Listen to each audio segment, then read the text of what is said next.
السلام عليكم ورحمة الله وبركاته. ازيكم يا حبايبي؟ عاملين ايه؟ يا رب تكونوا بخير.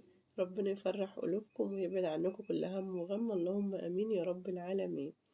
يلا كده نصلي على اللي يشفع فينا. اللهم صل وبارك وسلم على سيدنا محمد وعلى اله واصحابه اجمعين. طبعا يا حبايبي بعتذر عن صوتي، عندي شوية برد كده، بس كان لازم انزل فيديو على القناة عشان الريتش بتاعها ما يوقعش. فرجاء كده متسويش من الصوت واسمعوا الفيديو للآخر. هنعمل مع بعض تحلية سهلة واقتصادية وسريعة جدا، مش هتاخد منك ربع ساعة، وتكوني مخلصاها جايلك ضيوف تقدميها، تعمليها لأولادك كده تفرحوهم بيها. سهلة واقتصادية وطعمها حلو وكلها قيمات غذائية، وتنفع كده تعملي الطبق ده كده وتشكليه بأدوات موجودة في كل بيت، تاخديه لحد عزيز عليك لما تشتري الحاجة بالشيء الفلاني، أو تعمليه لضيف جايلك كده يشرفك قدام أي حد. بجد والله يا جماعة حاجة كده في منتهى الجمال، تستاهل إنك تجربوها. يلا كده نبدأ ونسمي الله ونقول احنا عملنا الحاجات الجميلة السهلة البسيطة دي ازاي. أول حاجة كده جبت شفشة الخلاط ونزلت فيه بنص كوباية سكر، عليها نص كوباية لبن مغلية وتكون باردة، عليهم 4 مكعبات شوكولاتة بدرجة حرارة المطبخ، متجيبهمش من التلاجة وتحطهم في الشفشة لأن ممكن يتكسر. عليهم برضو معلقتين كاكاو خام، وبعد كده ضربتهم ضربة صغيرة، وجبت نص كوباية زيت ونزلت بالزيت كده تدريجيا شوية بشوية لحد الزيت ما يخلص، عشان الخليط ده يمسك معاكي كده وميبقاش خفيف. اول ما تلاقيه بدأ يمسك معاكي وقفي الخلاط على طول، لانك لو فضلت تضربي هيفك منك. طبعا الحركة دي حصلت معايا، كان بدأ يمسك، كنتوا شايفين اهو. جت ريتاش شغلت الخلاط تاني، بقى القوام معايا سايل وما عادش مظبوط زي الاول، بس مش مشكلة. لو حصلت الحركة دي معاك هقولك تعملي ايه. نزلت بالخليط اللي انا عملته كده على كوبايتين جوزة هند. ما تحطوش جوز الهند كلها مرة واحدة، جوز الهند تكون من اللي هي الحباية الكبيرة يفضل، يعني ما عندكيش غير الناعم مش مشكلة. وعلى فكرة الناعم برضو ينفع، بس أنا بصراحة عملتها باللي هي الخشنة تبقى حبايتها كبيرة دي، عجبت العيال. وبعد كده طبعا نزلت كده وقلبت شوية بشوية لحد ما القوام بقى معايا مظبوط. لقيت عايزة شوية جوز هند كمان، حطيت لحد ما وصلت اللي أنا عايزاه. الشوية جوز الهند دولت كنت جايبهم ب25 جنيه يا دوب، سبحان الله العظيم، بدون مكيال ولا حاجات من دي خالص. انتوا شايفين كل حاجة قدامكم كده.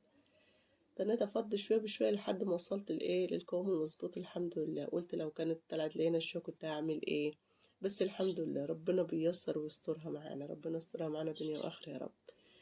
بعد كده بقى جبت كيس كده وحطيته في القالب اللي انا، لو انت عايزاها تعملها زي ما انت شفتها كده طويله كده وقطع زي قطع الجاتوه كده، هتجيبي مثلا القالب ده لو موجود عندك او اي حاجه كده تقدري تحط فيها الخليط ده وتضغطيه كويس. انا طبعا دهنت الكيسة بالزيت علشان لما اجي اقلبه ينقلب معايا بكل سهولة. ولو طلع معاك الحاجة اللي انت عملتها ديت اللي هي الخليط بتاع جوز الهند ده طري، حطيه في الفريزر شوية يتجمد وبعدين شكله عادي خالص. يعني لو كان عامل معايا كده كنت هعمل كده. وبعد كده بقى قعدت ضغطت جامد اوي، لازم تضغطي بكل قوتك علشان الخليط يبقى ماسك في بعضه كده، وما تيجي تقطعيه ما تسابش منه. سويته بالمعلقة كده وظبطته خلطه 10 على 10 كده. وبعد كده حطيته في التلاجة يعني زي ساعة كده ولا حاجة. لو انت مستعجلة ممكن تحطيه في الفريزر.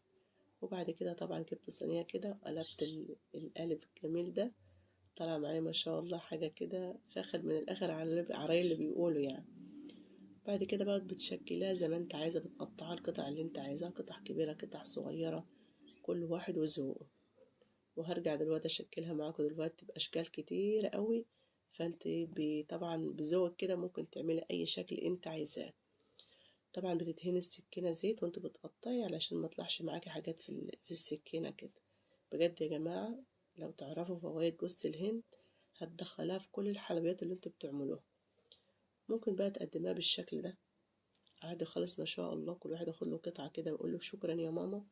لو جايلك ضيف كده هتحطيه مش هيصدق اصلا انك عاملة الحلويات البسيطة دي. وعلى فكرة بقى يا حبايبي، انت بقى لو عايزة تغطيها بالشوكولاتة هتسيح الشوكولاتة على شوية مية دافيين كده، وبعد كده تحط الحاجات اللي احنا شكلناها دي في الشوكولاتة وترصها على حاجة وتسيبها لما تجمد كده في التلاجة، يبقى شكلها طبعا احلى واحلى. بس انا بحب اعمل حاجة الاقتصادية البسيطة اللي ما تاخدش وقت كتير، تقف في المطبخ فترة طويلة والجو حار. برضو بنحاول على قد ما نقدر نقتص. هي كده كده جميلة ما شاء الله، شايفين عاملة ازاي من جوه، طعمها في منتهى الجمال. طبعا لو عايزة تزودي السكر عن كده زوديه، يعني السكر ده حسب الرغبة. ممكن بقى برضو تشكلها بالشكل ده، انا شكلتها لكم بكام شكل كده، تعملوها مكعبات صغيرة كده. ويا سلام بقى كده لو عندك عصاية الشيش طاووق ديت وتديها لأولادك كده ياكلوا بيها. على فكرة ريتاش جابتها وقعدت تاكل بيها، فجابت لي الفكرة دي. قلت لها طب والله ما انا قطع المقطع ده علشان ايه اوريه لاخواتي وحبايبي لو عايزين يفرحوا عيالهم بعد كده. شوفي عملت ايه، شوفي. ايه رايكم بقى؟ يعني حاجة كده فاخر من الآخر. ممكن بقى لو انت تحطها في حمام، لو تحطها في شوكولاتة تعملي كده بالمنظر ده، تحطي العصير شيش طاووق في حتة الشوكولاتة وتغمزيها في الشوكولاتة وتطلعيها تبرق.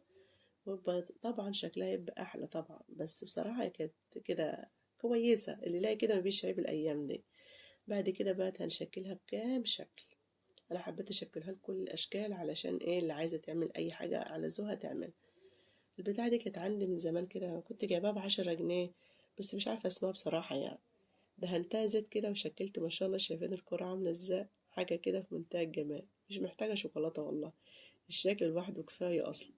ما عندكيش البتاع اللي مش عارفة لها مسمى ديت، اللي يعرف اسمها يكتبلي في التعليقات. أكيد كلكم ستات شاطرة وتعرفوا اسمها، لكن أنا جاهلة في الحاجات دي بصراحة يعني. حتى لو عرفت اسمها بنساه تاني يعني. فهي كانت عندي بقالي فترة كده جايباها من زمان ورميها في الدرج، مستعملهاش خالص. فطلعتها بصراحة عملت لي أشكال حلوة أوي. بس أهم حاجة تدهنها زيت. طبعا البتاعة دي مش هتلاقي عند الناس كلها أكيد يعني. هنعمل إيه؟ طبعا أكيد إن شاء الله عندنا كلنا معالق معيارية في البيت، اللي هي المعالق الصغيرة دي. هتدهنها زيت وتعملي بقى بالشكل اللي انت عايزاه، صغيرة كبيرة أي حاجة. لو ما عندكيش معالق معيارية برضو هتعملي كور كده في ايدك وتعملي صوابع. لو عايزة تعملي صوابع هتلاقيها تتشكل معاكي بكل سهولة. ولو لقطها طرية في ايدك حطها في التلاجة شوية وابدأي شكليه. وحاولي تقعدي في مكان يكون فيه تهوية لأن الجو حر، ولو عملتها في مكان مغلق هتلاقيها تسيح معاكي. حتى لو هي جامدة هتسيح برضو، لأن عليها شوكولاتة وعليها زيت وعليها سكر. فحاولي تعمليها في مكان ايه يكون فيه تهوية كده عشان تبقى سريعة معاكي. وبعد ما تشكلها طبعا هتحطها في التلاجة شوية كده وتبدأوا تاكلوا بقى. ايه رأيكم بقى؟ زي ما قلتلكوا بقى انا خدت الموضوع ده كله كده وقعدت على الأرض أنا وتوتة. خلصنا الدنيا وجناكوا بقى بالطبق النهائي اللي شكله جميل ده. وكده يا حبيبي الفيديو خلص. اتمنى اذا كان الفيديو عجبكم لسه ما حطيتولوش اللايك كده، ربنا يفرح قلوبكم جميعا يا رب. تحطوا اللايك عشان اليوتيوب كده ربنا يهديه ويقترح لي الفيديوهات بتاعتي.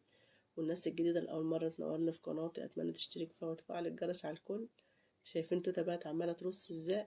هي اللي رصه النظام الحلو ده. طبعا بقى كده تاخدها كده قدام ضيوفك كده، تحط لكل واحد 3 4 قطع كده في طبق صغير.